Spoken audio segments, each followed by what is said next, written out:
자동차 업계에서 획기적인 변화를 가져온 것은 SUV 자동차가 그렇게 많이 팔릴 줄 몰랐다는 것입니다.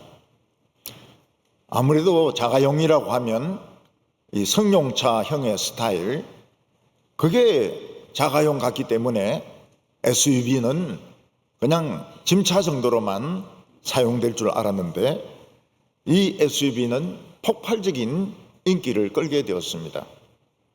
지금 자가용의 한 3분의 1 정도는 SUV를 사람들이 타고 있고, 특히 여성 운전자들이 이 SUV를 굉장히 좋아하는 것을 볼 수 있습니다. 왜 이 SUV 차를 좋아하느냐 이래 물어보니까, 일단 차가 높아서 올라가고 내려가고 하는 것이 쉽고, 또 뒷공간이 있어가지고 거기에 애들이 놀기도 하고, 또 거기서 차박을 하기도 하고, 또 운전석이 높아가지고 시야가 잘 보인다는 겁니다. 특히 옛날에는 여성 운전사들이 차를 몰고 나오면 버스 운전사나 트럭 운전사에게 걸렸다가는 무슨 옆에 데들이 살림은 안 살고 차를 끌고 나와서 막 교통을 어지럽히냐고 막 욕을 하는 사람도 있고, 막 침을 뱉는 사람도 있고. 근데 요즘 여성들이 SUV 거의 장갑차 같은 것을 타고 새카맣게 썬팅을 하니까 안에 탄 사람이 여자인지 남자인지 알 수가 없는, 조폭인지 알 수 없는 겁니다. 뭣도 모르고 이거 내려서 무슨 여자가 이랬는데 조폭이 내리가 형님 저인데 할 말 있습니까? 이러면 맞아 죽는 겁니다. 요즘 또 자동차에 놀라운 변화를 일으키고 있는 것이 전기 자동차입니다. 처음에 전기 자동차가 나왔을 때 누가 저런 차를 타고 다니겠는가 이런 생각을 했는데, 지금은 전기 자동차를 타는 사람들이 많아지고 있고 편하다고 이야기를 합니다. 전기 자동차 타다가 불이 나서 죽는 사람도 있고, 또 충전에 불편한 점도 있고 이런데 사람들은 꾸준히 이 전기 자동차를 애용하고 있고, 앞으로는 차들이 다 전기 자동차로 바뀔 거다 이렇게 말을 하고 있습니다. 세상은 변하고 있습니다. 근데 많은 경우에 이런 변화들이 눈에 띄지 않는 변화이기 때문에 사람들은 눈치채지 못하고 지금까지 자기가 살아온 방식을 고집할 때가 많습니다. 그러면 한순간에 도태가 되어버립니다. 예수님 당시의 세상은 급변하고 있었습니다. 근데 이 변화는 눈에 보이지 않는 변화였습니다. 대부분의 사람들은 이 변화를 눈치를 채지 못하고 있었습니다. 예수님은 죽었다가 부활하셨습니다. 부활의 시대가 온 것입니다.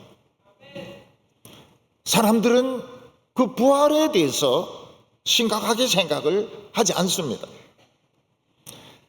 예수님은 얼마 있지 않으면 아버지가 약속하신 성령이 임할 거라고 했습니다. 성령의 시대가 오게 되는 겁니다.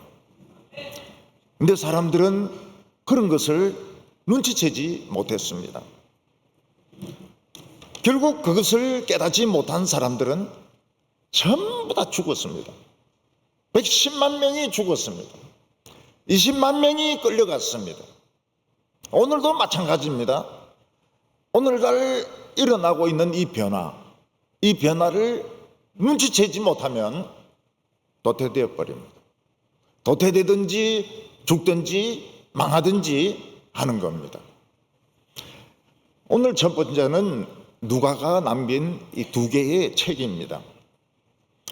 누가는 의사 출신의 헬라인인데 누가복음과 사도행전이라는 엄청난 두 권의 책을 썼습니다. 누가복음을 쓴 것은 이해가 됩니다. 초대교회 당시에 여러 복음 쪼가리들이 돌아다니고 있었습니다. 근데 그것은 대개 유대인들이 읽는 것들이고 로마인들이 읽는 것들이지 헬라인을 위한 성경 텍스트는 없었습니다. 그래서 헬라인들은 성경이 없으니까, 텍스트가 되는 기본되는 성경이 없으니까 이 사람이 말하면 따라가고 저 사람이 말하면 따라가는 아주 갈팡질팡하는 이런 신앙을 가지고 있었습니다.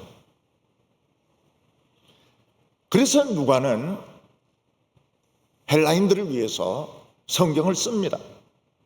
근데 유대인들이 보는 성경을 번역한 것이 아니고 자기가 직접 사람들을 인터뷰해가지고 오리지널로 자기가 직접 성경을 썼습니다.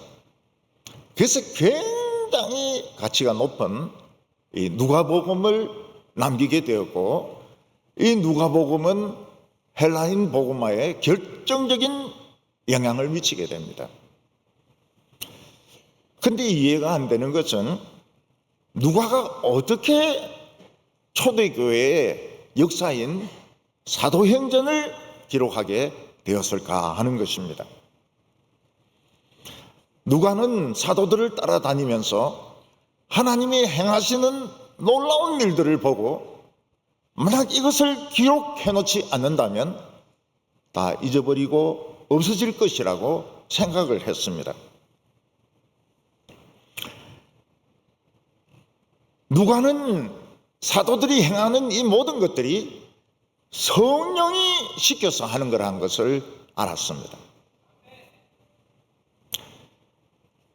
누가는 시대의 흐름을 읽고 있었습니다. 지금 시대는 굉장히 중요하다. 만약 지금 사도들이 하고 있는 것을 기록하지 않는다면 교회는 출생 기록부가 없는 사생아가 되고 마는 것을 알았습니다. 미국이나 우리나라에서 시민권을 만들려고 하면 출생 확인서가 있어야 됩니다. 출생 확인서가 없으면 시민권을 만들 수가 없습니다. 어떤 고아가 어려서 미국에 입양이 되었습니다. 그런데 홀트에서 실수로 그 아이의 출생 기록을 만들지 않았습니다. 입양에 대한 기록을 빠뜨렸습니다. 이 아이는 청년이 되었지만 출생 기록이 없습니다. 결국은 한국어로 추방이 됐습니다. 한국어를 모릅니다. 한국에 산 적이 없으니까 한국어를 모릅니다. 한국에 아는 사람이 아무도 없습니다. 일을 할 수도 없습니다. 결국 이 청년은 자살해버립니다. 출생기록부를 안 만들어주는 바람에 자살해버립니다. 누가는 의사로서 기록하는 습관이 있었습니다. 그리고 관찰력이 굉장히 뛰어나가지고 시대가 흘러가는 그 흐름을 보고 있었습니다. 그래서 기독교에서는 출생기록부와 같은 이 사도행전이라고 하는 어마어마하게 중요한 이 역사책을 기록을 하게 되는 겁니다. 사도행전이 없으면 사람들은 바울 서신을 안 믿습니다. 바울이 어디에 갔고 그 아무도 안 믿습니다. 그런데 사도행전이 딱 뒷받침하니까 바울 서신이 다 살아나는 겁니다.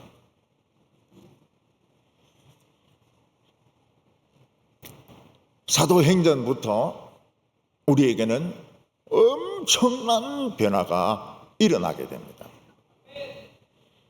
그게 뭔가 하면 예수님이 부활하셨다는 사실입니다. 그 뒤에 성령이 오셔서 제자들이나 우리 믿는 사람들이 복음을 전하게 하시고 교회를 세우게 하십니다.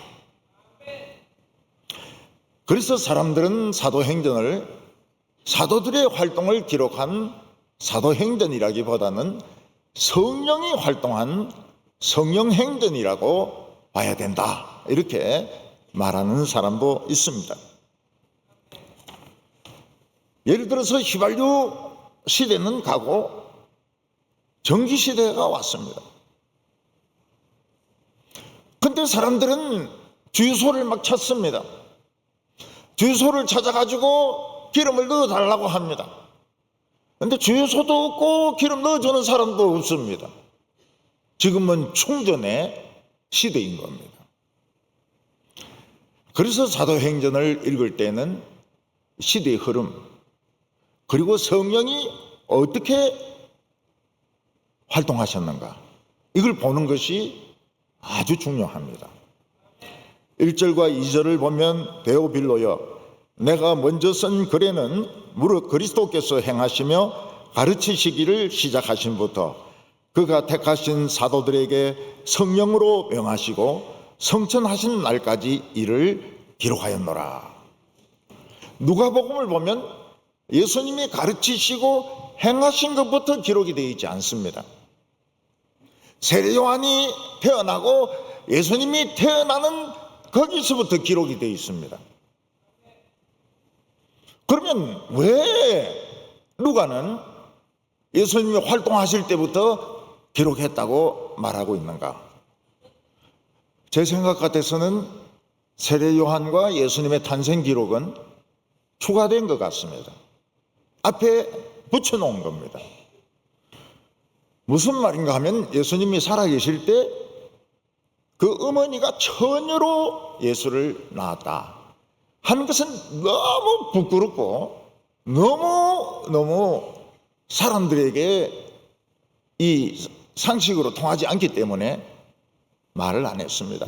아무도 말을 안 했어요. 예수님 자신도 말을 안 했습니다. 그러다가 예수님이 십자가에 못 박히고 죽었다가 부활하시니까 제자들과 가족들이 전부 하나님의 아들이라는 걸 믿게 되었습니다. 예수님이 하나님의 아들이라면 출생도 뭐 좀 다르지 않겠나? 그래서 예수의 모친 마리아인데 물어보니까 천사가 찾아오고 동방의 박사들이 찾아오고 이런 이야기들이 막 나오는 겁니다. 그래서 그거를 앞부분에 붙여놓았다, 이렇게 생각이 됩니다. 예수님이 하나님의 아들이시고 말씀을 전하시고 기적을 행하신 것을 믿으면 다 구원받습니다. 예수가 하나님의 아들이다, 예수님이 기적을 행하셨다, 예수님이 이런 것을 가르치셨다 믿으면 다 구원받습니다. 근데 구원은 그것만이 아닙니다. 구원에는 엄청난 축복이 있는데 그 중에는 우리가 알면 알수록 능력이 생기는, 알면 알수록 하나님의 뜻을 바로 알게 되는 이런 성령의 역사, 우리 그리스도인들의 활동, 이런 것들이 굉장히 광범위하게 있는 겁니다.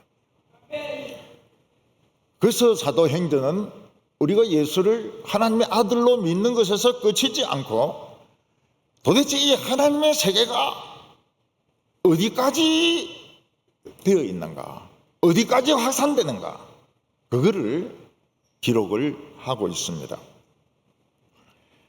사도행전에는 두 가지 특징이 있는데, 하나는 앞부분은 주로 베드로를 중심으로 해서 기록을 하고 있다는 겁니다. 그리고 후반부는 바울이란 사람을 중심으로 해서 기록을 하고 있습니다. 사도행전은 모든 사도의 활동을 기록하고 있지 않습니다. 처음에는 복음이 베드로를 중심으로 해서 흘러가다가 나중에는 회개한 바울을 통해서 세계로 퍼지게 되는 겁니다. 그게 무엇입니까? 흐름입니다. 흐름. 복음의 흐름입니다. 처음에는 베드로, 나중에는 바울을 통해서 복음이 확산되는 것이 흐름이었습니다. 이 흐름을 누가는 정확하게 읽고 있었던 겁니다. 우리나라에도 유명한 목사님들이 많이 계셨습니다. 어떤 분은 교인이 70만 명입니다. 교인이 70만 명. 어떤 분은 제자 훈련으로 전국 교회를 뒤집어 놨습니다. 어떤 분은 새벽 기도에 참석하는 사람이 5만 명이었습니다. 이게 바른 흐름인지, 새벽 기도 5만 명이 바른 흐름인지, 교인 70만 명이 바른 흐름인지, 제자 훈련이 바로 흐름인지, 강해 설교가 바른 흐름인지, 그거를 알아야 됩니다. 그거 모르면 실컷 믿고 나중에 가서 실족하게 됩니다. 딱 중심을 딱 잡아야 돼요. 어느 게 바른 흐름인가.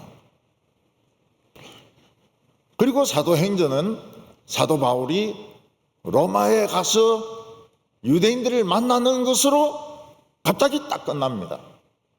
끝난다는 소리도 없이 딱 끝납니다. 사도 바울이 로마에서 어떤 활동을 했고 네로가 어떻게 기독교인들을 핍박했으며 바울이 어떻게 죽었는지 일체 이야기가 없고, 바울이 로마에 도착해서 유대인들하고 만납니다. 그리고 누가 불러낸 것처럼 글 쓰다가 나갔는데 딱 그게 끝입니다. 사도행전은 갑자기 끝이 납니다. 그 이유가 뭡니까? 사도행전은 미완성입니다. 그래서 2000년을 뛰어넘어서 우리가 우리의 또 사도행전을 써야 되는 것입니다. 이거는 우리 몫으로 남겨져 있습니다. 미완성 부분은 우리가 또 써야 됩니다. 사도행전은 계속되고 있습니다. 그래서 갑자기 끝나버렸습니다. 오늘 두 번째로는 예수님의 부활입니다.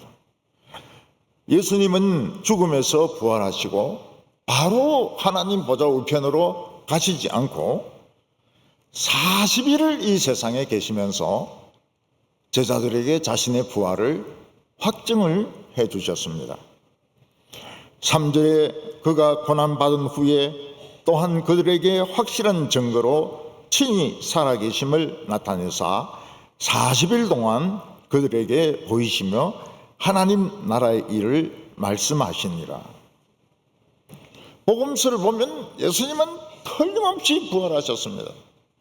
천사들은 예수님이 부활했다는 것을 증거했습니다. 예수님은 제자들이 모인 곳에 나타나셨습니다. 예수님은 도마에게 못자국과 창자국을 만져보라고 했습니다. 근데 왜 예수님은 40일 동안 더 계시면서 자신이 진짜 부활했다는 것을 제자들과 다른 기독교인들에게 확정을 시켜주셨을까요? 그것은 부활이 그만큼 중요하기 때문입니다. 예수님이 부활하신 후 이 세상은 어떤 세상입니까? 부활의 세상입니다. 이 세상은 부활의 세상입니다. 예수님이 부활했듯이 우리는 다 부활합니다. 이걸 예수님께서 40일 동안 가르쳐 주신 것입니다. 사람들이 예수님의 부활을 믿지 못했던 이유가 뭡니까? 예수님이 젊어지셨어요. 성경에 보면 예수님이 나이보다 좀 늙으신 것 같아요. 그런데 부활하고 나서는 예수님이 훨씬 젊어졌습니다.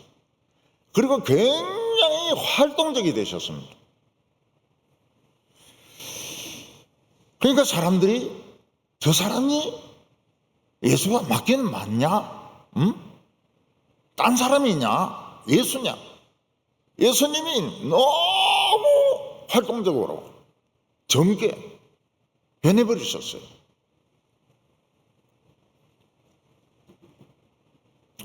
그리고 예수님이 저렇게 멀쩡하게 살아계신데 십자가 위에서 좀 덜 죽었던 거 아닐까? 좀 덜 죽었다가 내려와가지고 살았다고 말하는 거 아닐까? 예수님은 믿는 사람들과 식사도 하시고 그들의 손도 만져주시고 못자국도 만지게 하셨습니다. 그런데 예수님의 행동은 굉장히 민첩했습니다. 금방 없어졌다가 금방 나타났다가 금방 없어졌다가 금방 나타났다가 내 어디 갔다 올게 이런 게 없습니다. 그냥 순간적으로 예수님은 움직이셨습니다.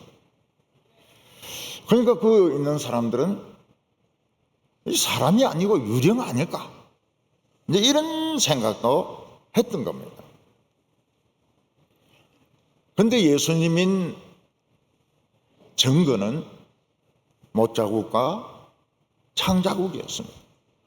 못자국과 창자국이 있는 분, 손으로 만져질 수 있는 분은 예수님밖에 없었습니다.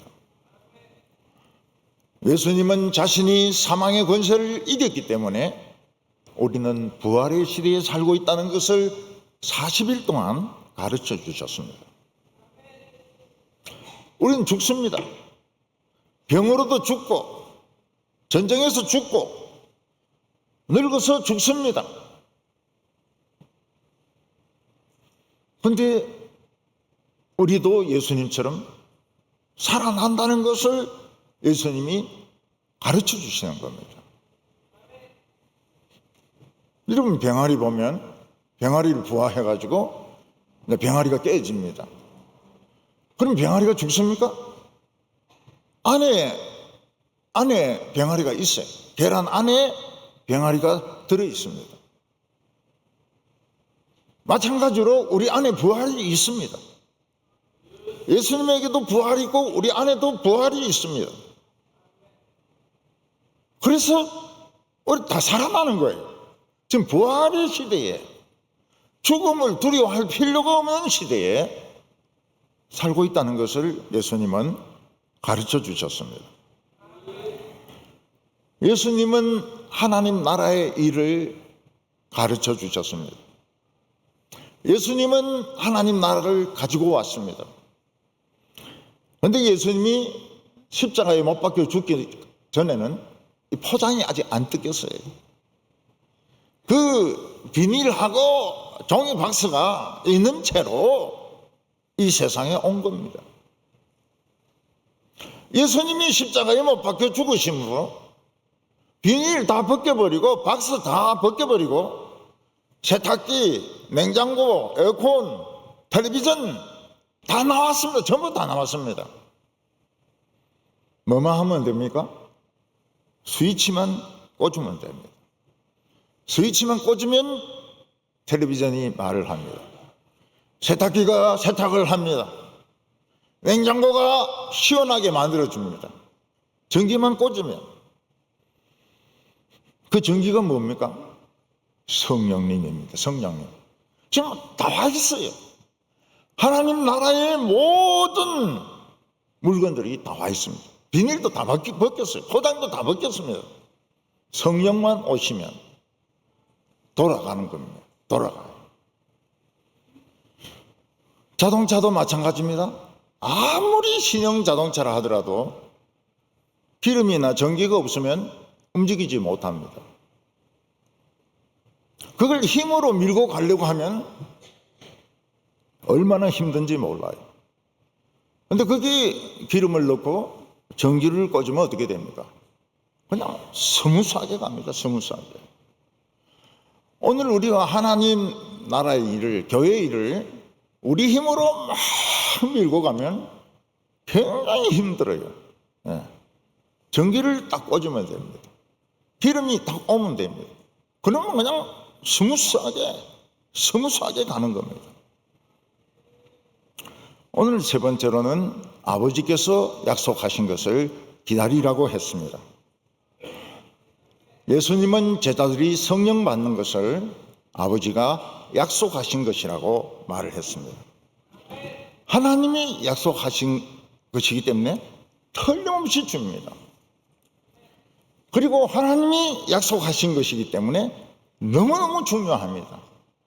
이거 없이는 아무것도 할 수가 없습니다. 4절에 사도와 함께 모이사 그들에게 분부하여 이르시되 예루살렘을 떠나지 말고 내게서 들은 바 아버지의 약속하신 것을 기다리라. 하나님의 나라는 우리 힘으로 밀고 가는 나라가 아닙니다. 옛날에는 버스가 가다가 서면 어떻게 합니까? 그 버스 탄 사람들이 다 내려가지고 밉니다. 막 밀다가 부릉부릉 시동 걸리면 이제 올라타가지고 또 갑니다. 예수님이 가지고 오신 나라는 이런 고물 나라가 아닙니다. 우리가 막 밀어야 가는 그런 나라가 아닙니다. 기름이 오고 터치만 하면 바로 시동이 걸립니다. 어떤 고급차는 시동이 걸린지도 몰라요. 소리가 안 나가지고. 그래서 한 번 더 시동 걸라 했더니 주인이 시동 걸렸다고. 너 내려야 되겠다. 아무래도 내 차를 망가뜨리겠다 이러면서 시동 걸렸다는 거예요. 소리 안 나요. 시동 걸렸다는 겁니다. 성령은 아버지가 어떻게 약속하셨습니까? 만일에 내 신을 내 남종과 여종에게 부어주리니 어린이는 예언할 것이요 청년들은 환상을 보고 노인들은 꿈을 꾸리라고 말씀했습니다. 어린이들은 성경 이야기를 해야 됩니다. 그게 예언입니다. 청년들은 환상을 봐야 되고 비전을 봐야 됩니다. 노인들은 꿈을 가지고 있어야 됩니다. 꿈을 가지고 있지 않으면 그냥 노인이 아니에요. 그냥 늙은 거지. 노인은 꿈을 가지고 있어야 됩니다. 앞으로 10년 뒤, 20년 뒤 되어질 것에 대해서 암흑을 가지고 있어야 됩니다. 근데 예수님은 왜 하필이면 예루살렘을 떠나지 말라고 하셨을까요? 왜 예루살렘에 집착을 하셨을까요? 예루살렘은 예수님을 배신한 도시입니다. 예수님을 십자가에 못 박은 도시입니다. 예루살렘 성전은 철저하게 부패한 성전입니다. 그래서 예수님은 거의 복음을 갈릴리에서 전하셨습니다. 그런데 예수님은 왜 성령을 예루살렘에서 기다리라고 하셨을까요? 아직 예루살렘의 가치가 남아있기 때문입니까? 다윗의 왕위가 남아있고 성전이 남아있기 때문에 그런 겁니까? 그렇지는 않다고 봅니다. 예수님이 예루살렘을 떠나지 말라고 한 것은 현실적인 이유입니다. 곧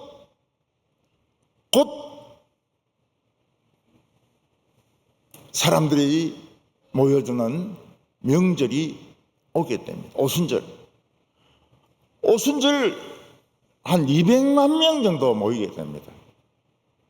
거기서 하나님은 성령의 폭탄을 터뜨기를 원하셨던 겁니다. 현실적인 이유입니다. 현실적인 이유. 사람이 많이 모였을 때 성령의 역사를 터뜨리면 이 사람들이 흩어집니다. 그래서 막 여러 군데 가가지고 교회를 세웁니다. 그래서 예수님께서는 그게 훨씬 효과적이기 때문에 사람들이 흩어지는 것이 훨씬 효과적이기 때문에 예루살렘에서 아버지가 약속하신 것을 기다리라고 말씀하셨습니다. 5절에 요한은 물로 세례를 베풀었으나 너희는 몇 날이 못되어 성령으로 세례를 받으리라. 세례 요한은 요단강에서 자기가 죄인이라고 고백하는 사람들에게 세례를 주었습니다. 레오나르도 다빈치가 그린 세례 요한의 세례를 보면 예수님에게 바가지 같은 것으로 물을 팍 부는 것을 그리고 있습니다. 바가지에 물을 잔뜩 담아서 부으면 그 물이 머리도 적시고 몸도 적시고 옷도 적시게 됩니다. 근데 성령이 임하면 어떻게 됩니까? 뇌부터 적시게 됩니다. 뇌부터, 얼굴부터, 시신경부터, 그리고 심장, 폐, 간 안에서부터 막 이게 차고 넘치게 됩니다. 우리의 뇌는 예수님의 뇌하고 똑같아지게 됩니다. 우리의 심장은 예수님의 심장하고 똑같아지게 됩니다. 우리의 몸은 예수님하고 같이 움직이게 됩니다. 이 심장이 박자 맞추는 것이 굉장히 중요하거든요. 이 박자가 잘 안 맞으면 부정맥이 생겨가지고 박자가 잘 안 맞으면 이게 멈춰버립니다. 그러면 이제 죽는 거예요. 빨리 심폐소생술을 해가지고 사람을 살려야 됩니다. 근데 우리는 예수님하고 이 박자가 맞아요. 간도 맞습니다. 우리의 능력은 몇 배나 될까요? 100배 정도 됩니다. 100배. 완전히 딴 사람이 됩니다. 엘리사는 엘리야로부터 갑절의 영감을 받았습니다. 그런데 어떤 일이 있었습니까? 엘리사를 조롱하던 그 청년들을 보고 엘리사가 저주하니까 곰들이 듣고, 야, 이 선지자가 명령하는데 우리가 순종해야지. 곰 2마리가 뛰어나와가지고 청년들 42명을 물어 죽여버립니다. 갑절의 영감만 받았는데 42명을 물어 죽여버렸어요. 지금 이제는 성령의 시대입니다. 성령을 기다려야 됩니다. 성령을 기다리지 못한 사람이 사울왕이 있습니다. 사울왕은 예배를 드려야 되는데 사무엘이 안 오니까 안절부절 못하다가 자기가 그냥 예배를 드려버렸습니다. 그래서 하나님으로부터 버림을 받게 됩니다. 성령을 기다리면 성령이 임하십니다. 처음에는 조금씩 임하시다가 나중에는 콸콸 임하게 됩니다. 복음을 전할 때에 능력이 나타납니다. 사탄의 세력이 굴복을 하게 됩니다. 우리는 새로운 시대에 살고 있습니다. 이 새로운 시대를 잘 읽을 수 있기를 바랍니다. 옛날부터 해왔던 구닥다리로 믿으면 뒤로 쳐져 버립니다. 지금 왜 교회는 힘이 없는가? 왜 세상은 저래 미쳐서 날뛰고 있는가? 왜 가나안 족속은 저렇게 많은가? 이걸 보는 눈이 있어야 됩니다. 그래서 능히 사탄을 이기는 우리 성도들 다 되시기를 바랍니다. 기도드리겠습니다. 하나님 아버지, 예수님이 부활하심으로 새 시대를 열어주심을 믿습니다. 지금은 부활의 시대고, 지금은 성령의 시대며, 지금은 복음의 시대입니다. 우리가 옛날 구닥다리 믿던 것처럼 그냥 옛날 방식을 고집하지 말게 하여 주시고, 베드로와 바울이 연결되어서 온 세상에 복음을 전했던 것처럼 저희들에게도 이런 눈을 허락하여 주시옵소서. 오늘 저희들에게 성령을 부어주시기를 원합니다. 능력을 부어주시옵소서.